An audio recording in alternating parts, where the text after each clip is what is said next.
xubno ka socday guddida joogtada ah ee golaha baarlamaanka ee Somaliland uu horkacayay guddoomiyaha guddidaasi mudane Mahdi Buuba oo soo gaadhay magaalada Boorama maalintii shalay ahayd ayaa maanta ka furay gudaha magaalada Boorama xafiis uu leeyahay golaha baarlamaanka ee Somaliland taasi oo ay sheegeen in loogu talagalay xubnaha baarlamaanka ee laga soo doorto gobolkan Awdal inay kula kulmaan dadkii soo doortay si ay u ogaadaan baahiyahooda aasaasiga ah waxaana intaasi ku dareen in xafiisyadan oo kale ay ka hirgelin doonaan dhammaan magaalo madaxyada gobolada Somaliland haddaba kulanka lagu furayay xafiiska baarlamaanka Somaliland ku yeelan doono caasimadda gobolka Awdal ee Boorama ayaa waxaa ka soo qayb galay madaxda gobolka Awdal ka degmada Boorama madaxda dhaqanka iyo qaybaha bulshada qaarkood xildhibaan Mahdi Buuba oo isagu ah guddoomiyaha guddida baarlamaanka ee xafiiska furayay ayaa faahfaahin ka bixiyay ujeedada iyo waxa uu qaban doono xafiiskani maanta farxad weyn bay noo tahay haddaan nahay golaha wakiil Somaliland inaan xafiiskii ugu horeeyay gobolka Awdal magaalada Boorama aanu ka furno maanta runtii farxad aan la soo koobi karin bay noo tahay waxa kaloo iyaduna nasiib wanaaga magaalada Boorama inay noqotay magaaladii nasiibka u heshay ee ugu horeysay xafiis baarlamaanka Somaliland uu leeyahay oo ka baxsan caasimadda Hargeysa in laga furo maanta oo madaxdii gobolka iyo madax dhaqameedkii salaadiintiba ay nala joogaan aad iyo aad baan ugu faraxsanahay xarunta baarlamaanka Somaliland uu ku yeeshay maxaan ku idhaahdaa magaalada Boorama ee xarunta gobolka Awdal run ahaantii xaruntan oo ah xarun in badan bulshada reer Somaliland ay tabayeen xildhibaanadii golaha wakiilada ee matalayay waxay noqon doontaa xarun isku xidha mudanayaasha baarlamaanka gobolkan ka soo baxay iyo bulshadii gobolkan deganeed waxa kaloo nasiib wanaag noo maanta oo aanu halkan doonayna aanu ka sheegno in xarun baarlamaanku dhismihiisa iska leeyahay laga dhisi doono bisha lixaad gudaheeda bisha lixaad bilowgeeda magaalada Boorama insha Allah biidnillaahi kariim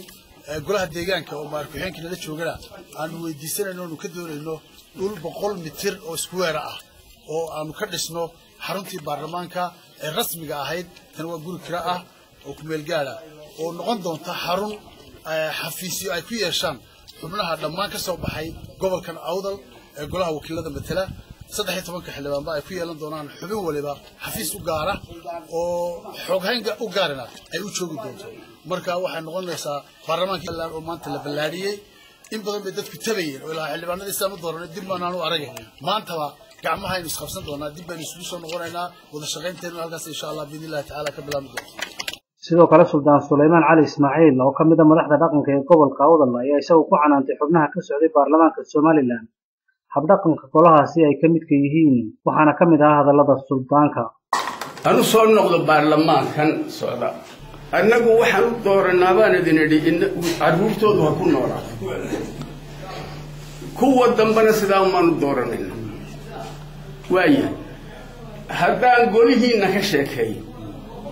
waxaa ku jirtay xaajiga hadalkiisii yani isqabsiga iyagu waxa weeyaan wax dhis waran basdooladaha iyo kuraasta la isku qaadanayaa taa ka mida annagu haddaba waxaan idiin aragnaa baarlamaanka waxaan u aragnaa qolo danahooda u fadhiya meesha qolo isdilaysa oo markay wax soo qaadaba isdilaysa annagu baarlamaan saxaba idiinma aragna kolkaan adduunyada waru hayna weeyaan kolkaan sidaa leh adduunkaa waru hayna ma baarlamaan kuraasis la dhacaya oo basdoolada isla baxaya oo caytamaya waxa kaloo maqalaayoon dhagaha ka maqalaa intanaa meel lagu xiray intanaa lacag la siiyey intanaa waxaasina afkiinu ka baxa annagu baarlamaan sharaf lahoon aragnaa meesha